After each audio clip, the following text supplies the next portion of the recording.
Okay, so my client is a 45-year-old male named Henry. He was admitted 2 days ago with a work-related crush injury.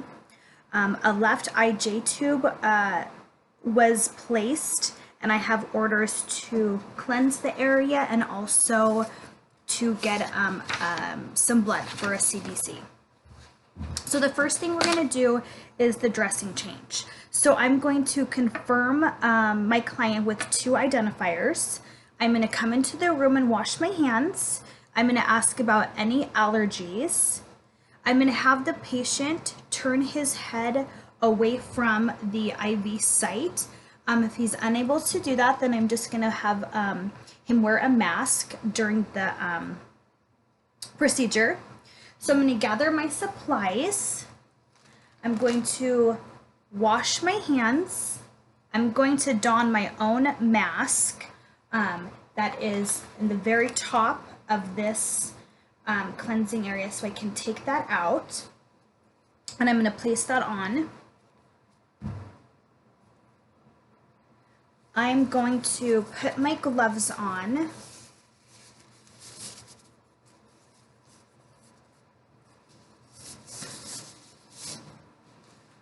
Okay, and then now I'm going to inspect and palpate and assess the site for any inflammation, redness, or any swelling.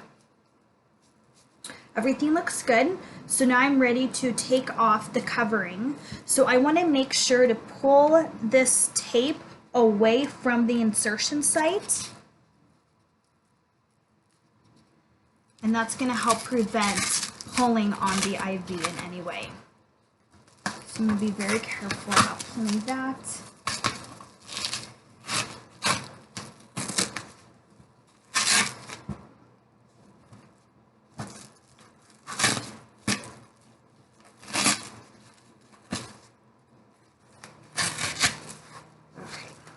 This mock-up is a little funky. Okay, so now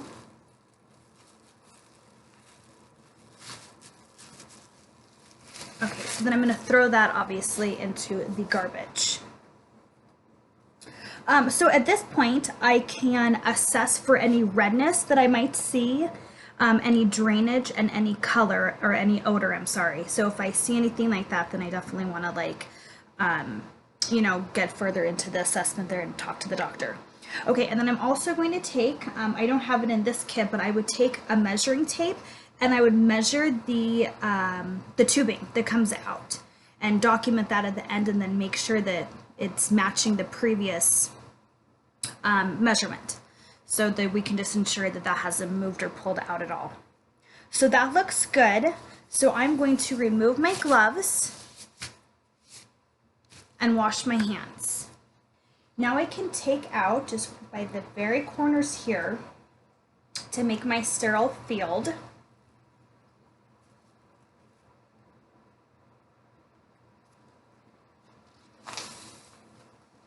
Over here.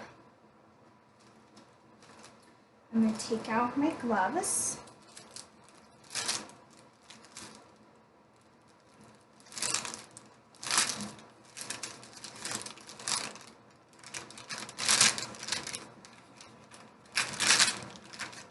I'm going to apply my sterile gloves.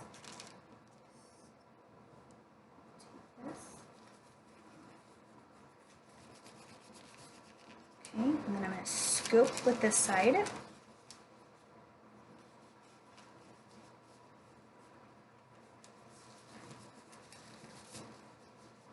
I'm going to take this. Now I can drop that. Okay, so now my hands are sterile. So everything in my field now can be touched. I'm going to open up my cleansing swabs and just have that ready right there. And then here is my other cleansing, my ChloraPrep. Okay, so now we are ready to cleanse the skin. So what I'm going to do is I'm going to take this and I'm going to clean from the inside out. And I'm going to be, a little vigorous here, cleansing from the inside out and all the way out. that looks good. So now I'm going to take that, drop that in the trash. Now I'm going to take my alcohol swab, and this swab is going to clean the actual tubing itself. Okay, so I'm going to get all that gunk off, if there is any. Again, moving from the bottom there and then working my way out. Okay, so then I'm gonna let all of this dry for about 30 seconds. If I had skin prep and if I needed it, then this would be the time that I would apply the skin prep around the cleansed skin. And now I'm gonna apply the dressing. So, this gauze here, I could take this and move it around if I wasn't able to reach part of the underside of the tubing. So that's what that would be used for. Okay, so now I'm going to take this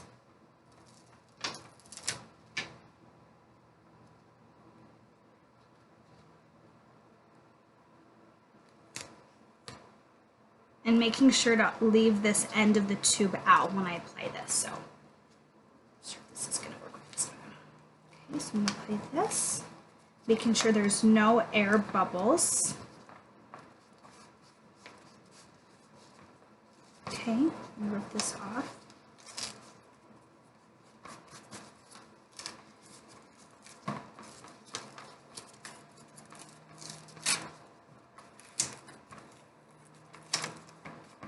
Okay, that feels nice and secure. And then I'm going to take this part and I'm going to do my initials, date, and time that I changed this, and then I'm going to put this right here so they know. Okay, now I can put my supplies away. I'm going to remove my gloves, wash my hands, and then I'm going to document the length that I had measured, the client's response, and then how the side looked and felt. So we are done with that portion. So now I'm going to do a blood draw. Okay, so if I was just initially coming in, I would of course come in, wash my hands. I would scan my patient, his ID band, and then 2 identifiers. I would double check my MAR, and I've got my orders here. If he had an infusion going, I would clamp it and I would turn it off and wait 3 minutes before I did my blood draw. So I've done that. It's been 3 minutes. And if there were more lumens and other infusions going, then I would also clamp those. And I would cap it. Okay, so now I'm going to do my blood draw. And just for demonstration purposes, I'm going to pull this out just a little bit more. Okay. Just pretend like I didn't do that. Okay, so the first thing I'm going to do, obviously, is I'm going to wash my hands. I'm going to put on gloves. And then I'm going to scrub the hub for a solid 30 seconds, pretty vigorously, trying to get into all those little crevices and allowing it to dry on its own. Okay, so you can see this. Okay, so scrub, scrub, scrub. So I'm going to say 30 seconds has gone by. 30 seconds has gone by. It's dry now. So here's my 10 milliliter syringe of normal saline. So I'm going to make sure there's no air bubbles in it. I've done that. So now I'm going to screw that on without touching anything. I'm going to pull back to make sure that it's patent. I see that it is. So now I can keep going. So I'm going to unclamp. Oops, I'm sorry, I unclamped before I pulled back the blood. Okay, so now we're unclamped. I've pulled back. Everything looks good. So now I'm going to press pause, push pause, and get all that 10 milliliters in there. Okay. Then I'm going to make sure to stop before I bottom out, and I'm going to pull out 3 cc's of blood to discard. So I've done that, okay, and I've clamped it. So I've clamped I'm going to take this. This is my discard. And I'm ready to put on my VacuSeal. So now I can take my VacuSeal, place that on there.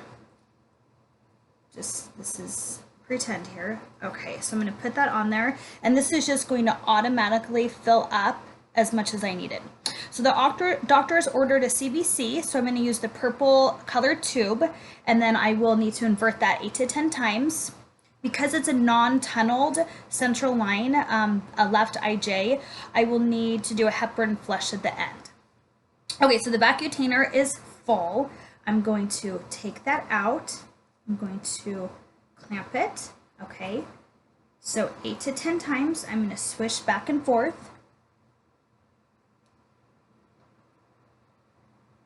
Okay, so that is ready to go, and that's been labeled. Now I'm going to take, this did have a cap on it, pretend. So this is my 10, oops, I'm sorry, this is my 10 milliliter CC. Okay, and make sure the air bubbles are out of there. Whoops, we're good. Okay, so now I can unclamp this. That is just a mess, that shouldn't have happened. Okay, and then aseptic. Okay, clamp that on.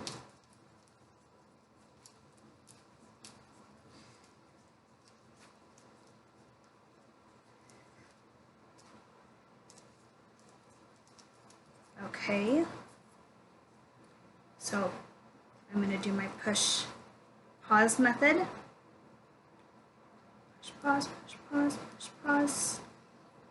Before I bottom out, take it off. I'm going to take my capped heparin, 3 cc's, which I've already eliminated 2 in the room, so now I've just got the 3 left, so I'm going to attach that. And I'm just going to push that. I don't need to pause it right before it comes to the end. I'm going to clamp it, and I'm going to untwist it, and then if I had a cap, then I'd place the cap over the top. I'm going to take my blood and I'm going to put it in the biohazard bag. It's already been labeled, and that's going to get sent off to the lab. I'm going to take my gloves off, wash my hands, document everything, make sure that my patient did well, and I am good to go.